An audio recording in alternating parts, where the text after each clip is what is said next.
Black Ops 6 just dropped, and it's different from every Call of Duty we've ever played. So to ensure you're playing at your best, I've put together 29 simple tips to help you instantly improve, rank up fast, and dominate. Welcome to Warzone Bootcamp.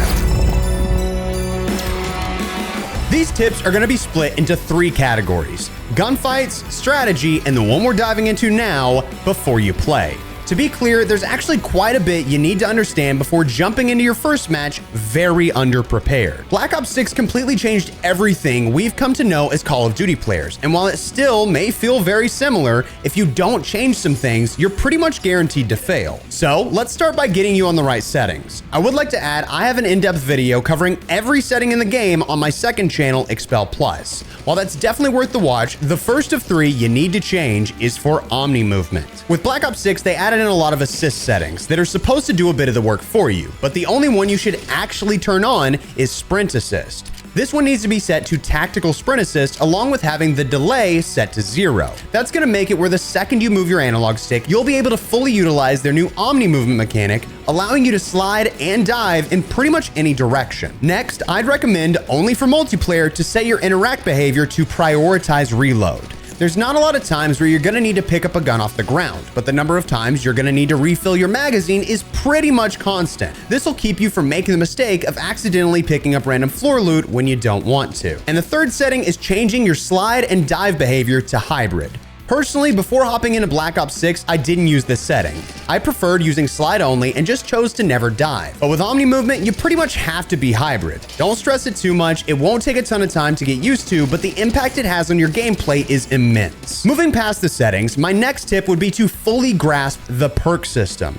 In the past, we've had 4 perks, 2 of which came from the 3rd category. This year, it's different. We're down to a pick 3 system, but if you choose the right perks, they actually give you a bonus. For example, if you find yourself to be more of an active rushing player, you can choose 3 red perks and you'll be given a bonus that allows you to move faster and regenerate health for a short time after each elimination. The cool thing is, each of these perks that fall under a specific umbrella will have their own upgrade when used in tandem. So before you make the decision of what perks to use, see if it's worth it to trade out one of them for the bonus. Alongside perks, there's also the return of Wildcards. These are going to shake up the way your class works and allow you to change things you normally can't in your loadout. It could be adding Overkill, a 4th perk, and more. Speaking of, if you do choose the Overkill wildcard, it's incredibly important which weapon you put as your primary. No, it's not going to make it better in any way, but it will affect your speed in every single game you play. When you spawn into a match, the weapon in your first slot is going to be the one in your hand. But if you find that's not the weapon you're using most often, I'd go ahead and change it out. Personally, I'm a firm believer in putting the close range weapon in my primary slot, and my secondary can hold the assault rifle or the sniper. This is going to allow you to take on enemies that are trying to spawn trap you, letting you break free without having to constantly swap weapons before fighting. And moving into the final tip I have before speaking on strategy, I have to recommend putting together a team if at all possible. I know a lot of you are like me and tend to play solo all the time, but when it comes to multiplayer games, it's right there in the title. When you dive into a match by yourself, you're gonna be at a massive disadvantage, but if you can get some teammates that you work together and communicate with, you're far more likely to win matches, get higher kill games, and just have a better time overall. Now, as you dive into a match, you're gonna notice a few things. Spawn locations are terrible, players seem to be sweatier than ever, and frankly, you suck. It's okay, I felt the same way until I changed the way I was thinking. Which brings me to my first strategy tip: slow down and think. It's easy to get caught up in the action and just run at the enemy over and over, but it's the fastest way to lose matches, go full tilt, and be ready to play another game for the night. Instead of doing the same thing until you start knocking your head against the wall, try to think about what you're doing and be more present in your gameplay. Most likely, you'll be able to identify the issue with how you're playing and adjust accordingly. On a similar wavelength, a great way to combat enemies doing the same thing to you is to let the enemy push you. I'm not telling you to camp by any means. Sure, that's a strategy that works just fine, but if you find yourself in a match where the enemies just seem to outgun you every single time you push to get an elimination, it might be time to let them make the mistakes. Find an area where they continue to funnel through and hold it down while they continue to push. Speaking of, don't be the person that's running into the funnel. Like I just said, there's basically always spots where players funnel, and Call of Duty maps are usually built with that in mind. In fact, they actually have a 3-lane system that is meant to force players into funnels where gunfights happen. However, in Black Ops 6, you can usually find another route that allows you to get where you need to be to eliminate the enemies more effectively. My recommendation is to actively look for that route at all times, and moreover, don't be scared to run away when an enemy has locked down an area. With these maps being a 3-lane system, certain spots are gonna be hard for you to control, but there's no one forcing you to go any specific way. If you find yourself in a situation where you can't push something or you're gonna die, just run away.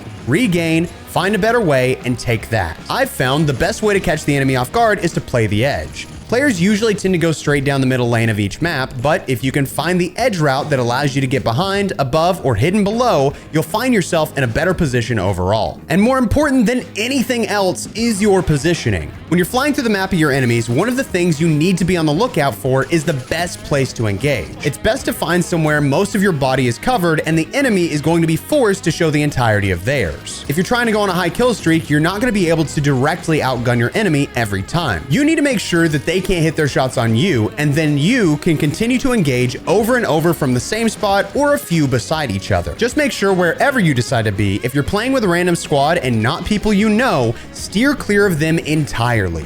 You can't trust random people. Most players are those that just run around like a chicken with its head cut off with the sole goal of wasting time. Since you're watching this video, that's probably not you. If you're gonna improve and continuously do better, you have to accept that random teammates are not gonna be helpful. They give away position and will get you killed more often than not. In fact, one thing random teammates always do, which tends to ruin a good game, is push into the enemy spawn. This is something you need to dodge doing to the best of your ability unless it's forced upon you. Spawns are interesting in this game, but they still work similar to games in the past. The more people you have in an area, the more people spawn on the other side. If you're trying to trap the enemy in their spawn, pushing into it is going to ruin your chances. Not only that, but once you're in their spawn, they spawn behind you, you get shot in the back, and you start from zero again. In a lot of cases, you may not fully understand where the enemy is spawning. I get it. But what you can do to alleviate that problem is to pay attention to your minimap.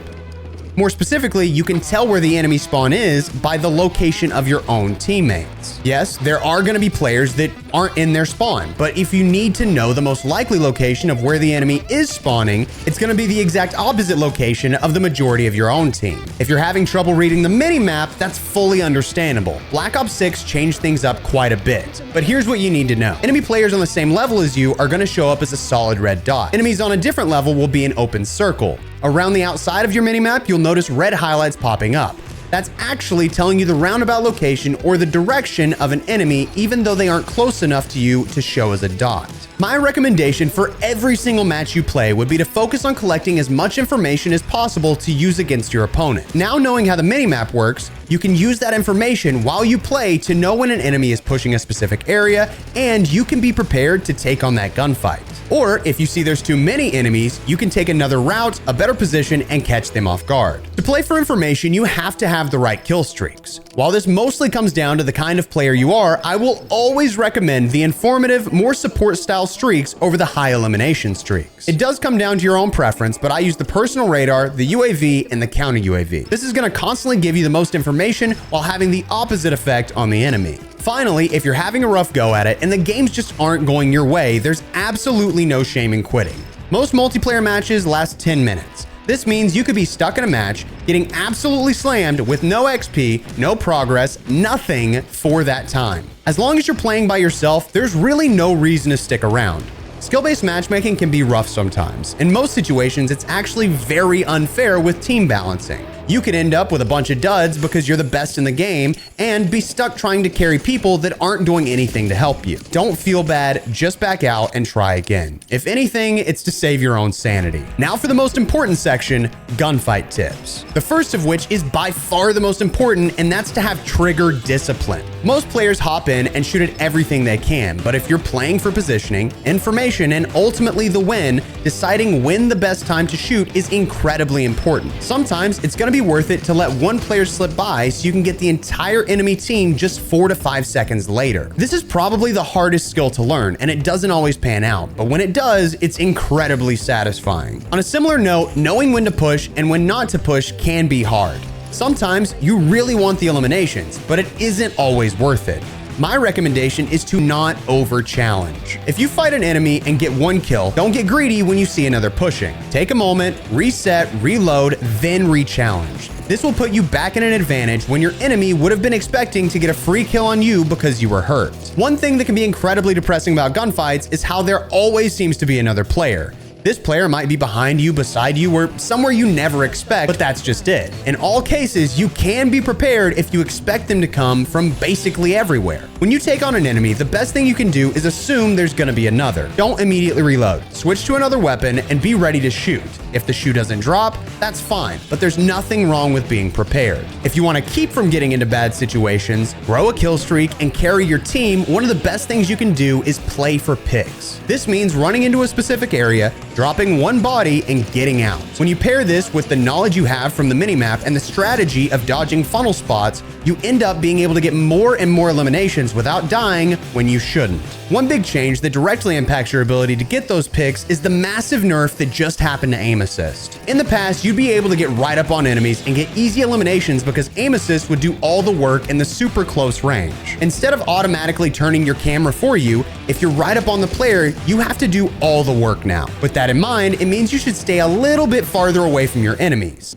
At least 5 meters would be a good bet, but 10 would be even better. However, let's say you get within that range. You get the elimination, but you're down on health, and another player's on the way. What do? Well, the best thing you can do for situations like that is to make sure you're running stims. Black Ops 6 is faster than ever, and players are going to be coming from all angles, as we talked about. You need to make sure to run stims. They pop fast, get you back to full health in an instant, and can get you back in a gunfight without you needing to fully run away. You can also use your field upgrades to give you an advantage in a gunfight.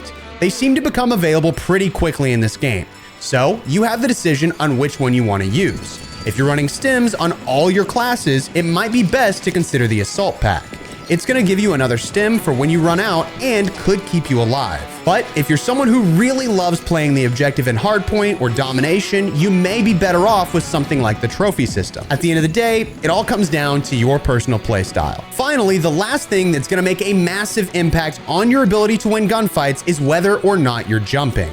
In the past, jumping has been incredible for keeping your enemy's bullets from hitting your head. But in this game, with the addition of Omni movement, you can literally slide in any direction. If anything, jumping in this game will get you killed faster because that's what people are expecting. Instead, stay near the ground, break your enemy's line of sights with a slide, and take them down with ease. As a bonus, because there's so many levels on weapons in this game, I wanted to give you 4 quick tips that are going to help you rank them up fast. First, as mentioned before, have a team. It really is going to help you push for more wins, get more kills, and just be happier while you're playing. At least if you all work together and communicate. Secondly, play the objective. Every single time you capture a flag or get a kill on a hard point, you get bonus points. This goes for any objective-based game. It can double and even triple the score you get in a match, which translates to a lot more levels. Third, try to go on kill streaks. While it's usually not possible for objective players, it's still worth it to try because you get bonus points after you hit certain kill streaks, meaning 5, 10, 15, or 20 kill bonuses. And finally, do your daily challenges.